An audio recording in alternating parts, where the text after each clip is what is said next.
buenas, les doy la bienvenida una vez más a Lo que sucedió. Mi nombre es Brenda y el día de hoy les traigo un caso súper misterioso que también sería considerado de época porque se dio en el año 1947. Es probable que lo conozcan, de todas maneras está en el título, pero vamos a hablar del caso de la Dalia Negra, Elizabeth Short. Antes de continuar, si les gusta este tipo de contenido, no olviden suscribirse, comentar, dejar un generoso me gusta. Esto ayuda a que el canal crezca un montón. Me pueden seguir en Instagram. Les voy a dejar todos los enlaces de mis redes sociales en la caja de descripción, así como también las fuentes consultadas. Y me interesaría muchísimo leer las teorías que tienen ustedes de este caso en comentarios. Sin nada más que agregar, comenzamos con el video del día de hoy.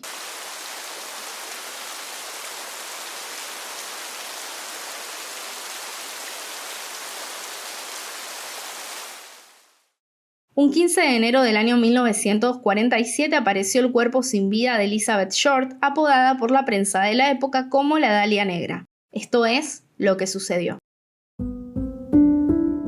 Elizabeth Short nació en Hyde Park, Boston, Massachusetts, el 29 de junio del año 1924. Fue hija de Cleo Short y Phoebe May Sawyer. Tuvo 4 hermanas. Su padre fingió quitarse la vida en el año 1930 dejando su coche abandonado en un puente. Años más tarde volvió a ponerse en contacto con sus hijas. Elizabeth sufría de asma, por lo que en los veranos se quedaba en Medford y los inviernos en Florida, en casa de amigos de la familia para controlar mejor su condición. A los 19 años se mudó a Vallejo, en California, para vivir con su padre, aprovechando la posibilidad de estar cerca de Hollywood para cumplir su gran sueño de ser actriz. Para 1943 se mudaron ambos a Los Ángeles, pero su padre solo la utilizaba para que le cocinara y le limpiara la casa, y esto era completamente opuesto a las aspiraciones de Elizabeth. Una discusión entre ellos llevó a la joven a irse de la casa. Consiguió un empleo en el campamento Cook, actual base Vandenberg de la Fuerza Aérea. Posteriormente se mudó a Santa Bárbara y fue detenida el 23 de septiembre de 1943 por estar consumiendo alcohol siendo menor de edad, y como consecuencia la enviaron de regreso a Medford para estar bajo los cuidados de su madre.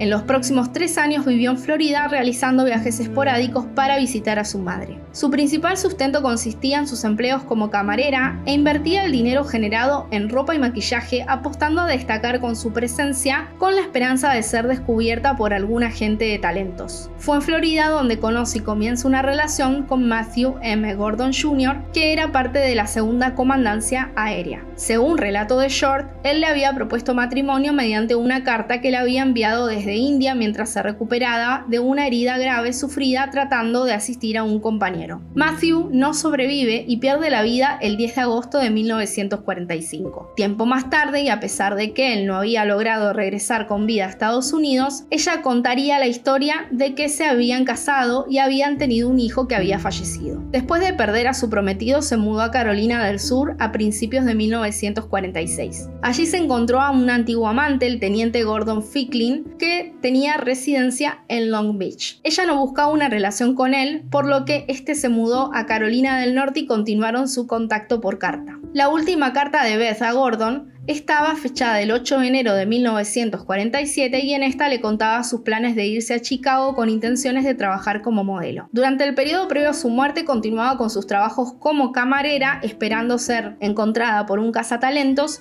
y se hospedaba por periodos breves en hoteles, pensiones o se quedaba por algunos días en casa de amigos. Trataba de asistir a bares para dejarse ver. El día 15 de enero fue hallada sin vida en un lote vacío en el distrito de Leimert Park.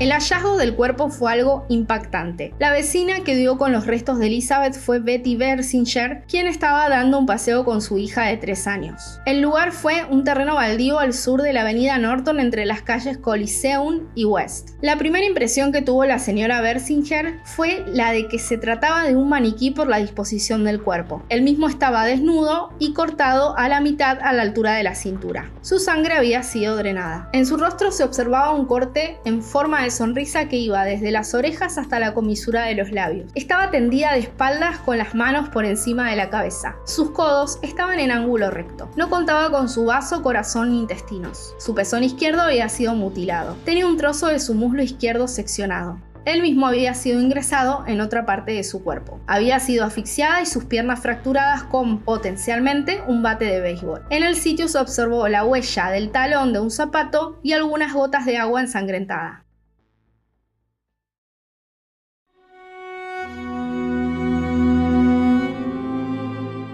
Las pericias sobre el cuerpo de Short arrojaron que medía 1,65 m y pesaba 52 kilos. Sus ojos eran azules, su pelo era marrón. Presentaba caries en los dientes. Tenía marcas fuertes en sus tobillos y muñecas que habrían sido causadas por cuerdas empleadas para maniatarla por al menos 3 días. Fue torturada. Tenía numerosas laceraciones, cortes, quemaduras, golpes fuertes, todas hechas aún con vida. Se comprobó que jamás tuvo un embarazo. Tenía moretones en la parte frontal y derecha del cuero cabelludo. La causa de muerte identificada fueron estas laceraciones que le provocaron una gran pérdida de sangre aunado a un shock por la conmoción cerebral. No podían tomarle las huellas dactilares debido a que sus dedos habían permanecido en agua. Lograron identificarla por su arresto previo y el fichaje que se le hizo en su momento. También se determinó que el cuerpo fue lavado de manera meticulosa antes de ser dejado en el sitio donde fue hallado.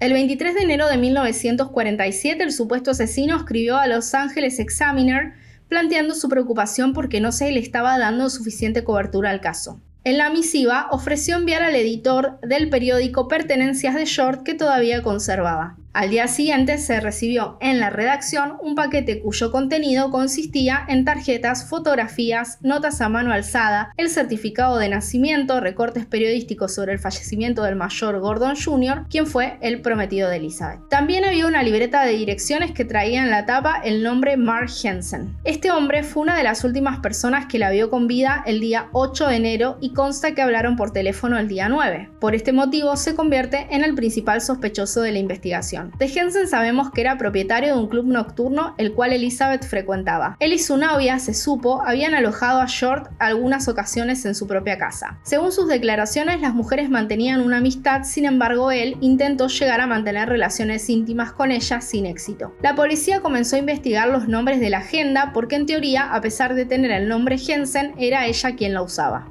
La toma de declaraciones de los hombres de la lista sostenían lo mismo siempre. Le invitaban por unas copas, alguna cena, ella no quería avanzar con intimar con ellos y dejaban de contactarla. Solo 3 hombres habían confirmado mantener intimidad con ella y tener cierto tipo de relación breve. El último hombre con quien se vio fue Robert Reed Manley, comerciante de 25 años y casado. La cruzó en la calle y ella le manifestó que no tenía dónde pasar la noche, por lo que fueron a un motel donde no pasó nada íntimo debido a que ella estaba indispuesta por algo que había comido y le cayó mal. Ella le contó que debía dejar una maleta a la mañana siguiente en la terminal de ómnibus y luego se dirigiría al Hotel Cecil para encontrarse con su hermana Virginia, lo cual era mentira. Él la llevó a la estación y alrededor de las 6 la dejó en el Hotel Cecil. Fue descartado porque su esposa confirmó que para las 9 estuvo en su casa y también pasó sin problemas la prueba del polígrafo. Más tarde también superó la prueba del pentotal sódico, una inyección del llamado suero de la verdad. Las pesquisas en el hotel dieron con el recepcionista del mismo, que indicó que Elizabeth hizo algunas llamadas en el vestíbulo y luego se retiró. No se la volvió a ver.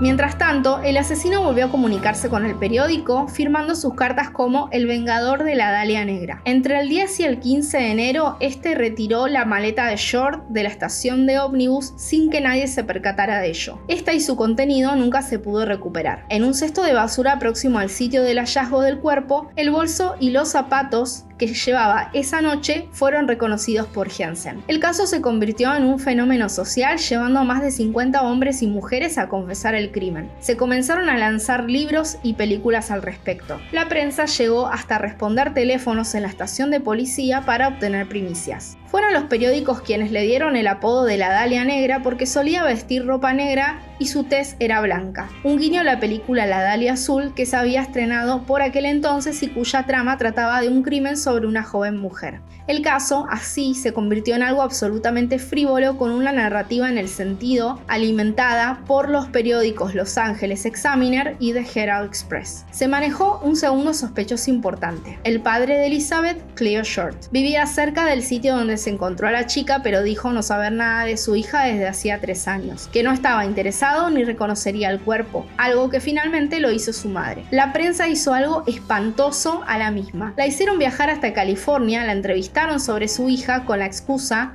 de que había ganado un concurso de belleza y luego le revelaron que había sido víctima de un horrible crimen. El cuerpo de Elizabeth Short fue enterrado en Oakland, California, en el cementerio de Mountain View.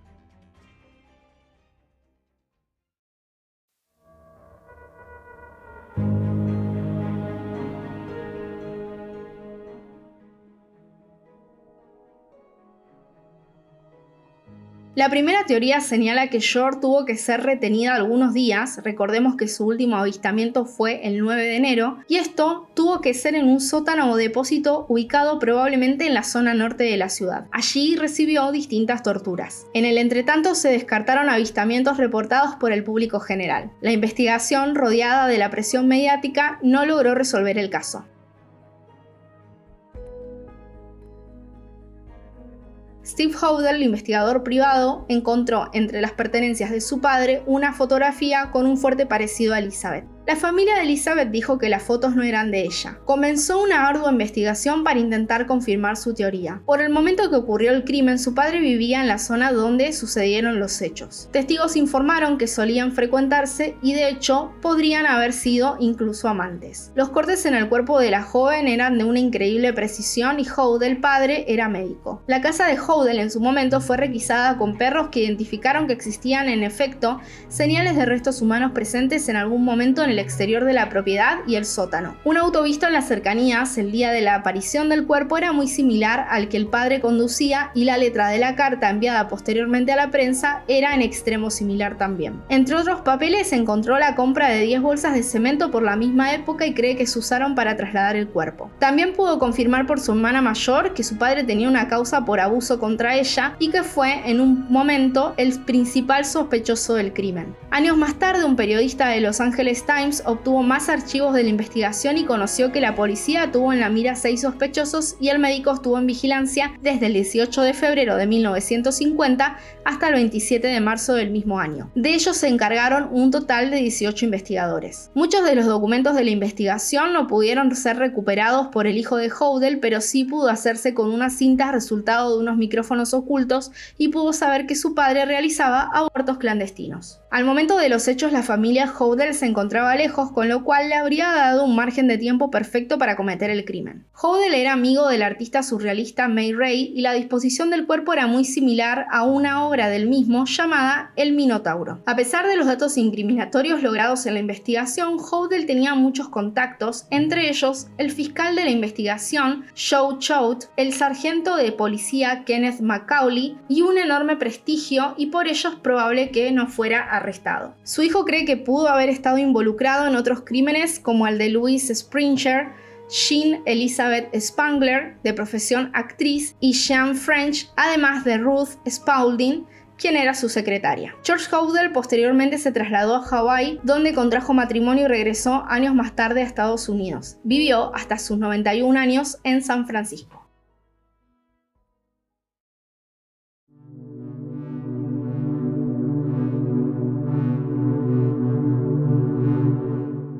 En Los Ángeles existen tours que recorren los puntos más relevantes del caso.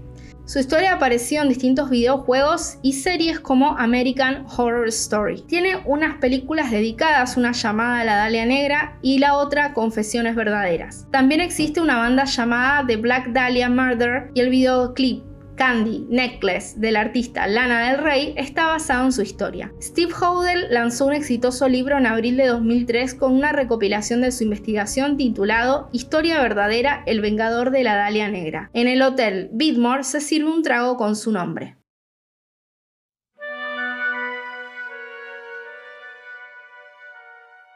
El caso de Elizabeth Short permanece como un misterio. Es una de las tantas víctimas femeninas de California en el periodo de la posguerra. Su trascendencia se dio por lo brutal del crimen y la prensa amarillista explotó la historia hasta límites insospechados. Se inventaron muchas historias alrededor de ella juzgando cómo vestía o a qué se dedicaba. A la fecha, el caso permanece abierto. Si llegaste hasta acá, te agradezco un montón. Te invito a seguirme en las redes sociales. Nos vemos en un próximo video. Adiós.